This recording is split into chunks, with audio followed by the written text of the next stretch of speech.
بسم اللہ الرحمن الرحیم الحمد للہ رب العالمین الصلاۃ والسلام علی خاتم النبیین اللہم صلی علی سیدنا محمد وعلی آلہ سیدنا محمد۔ السلام علیکم ورحمۃ اللہ وبرکاتہ۔ میرے ناظرین و سامعین، میری آج کی حدیث صحیح مسلم سے ہے۔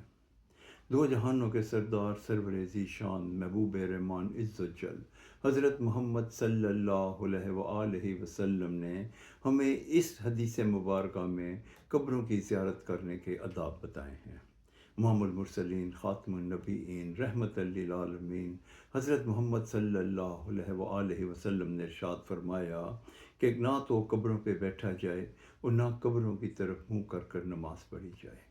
اس حدیث مبارکہ کا یہ مفہوم ہے کہ جب ہم اپنے عزیز و اقارب کی قبروں پہ جائیں تو ہمیں چاہیے کہ وہاں ہم قبروں پہ نہ بیٹھیں اور نہ ہی قبروں کی طرف منہ کر کے نماز پڑھیں۔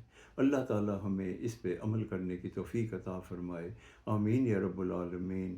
السلام علیکم ورحمۃ اللہ وبرکاتہ۔